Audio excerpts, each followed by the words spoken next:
Welcome to the Learning Pines YouTube. We hope this video helps. You'll start by confirming essentials and making the first connections. Unbox the display and plug the power cable into a grounded outlet. Once done, connect the Thunderbolt 3/USB-C cable to your Mac or PC. If you're using an adapter, make sure it supports DisplayPort Alt mode and USB power. Position the display so the top is roughly at your eye level, then switch on the display. You want a solid physical setup before moving into software steps and calibration. Once the hardware is connected, you'll configure the signal and key settings.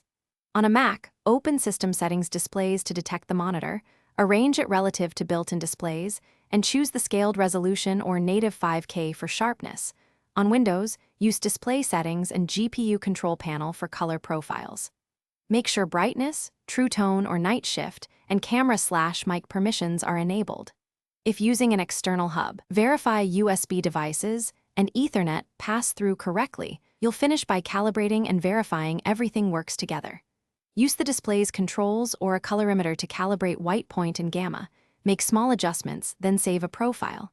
Check for firmware and OS updates to ensure camera and mic stability. If anything fails, start with the simplest fixes. Swap the cable, reboot both devices, and reset SMC or NVRAM on Mac. Make sure adapters support required bandwidth. If problems persist, try another host to isolate the issue. Thanks for watching. Consider subscribing if we helped you.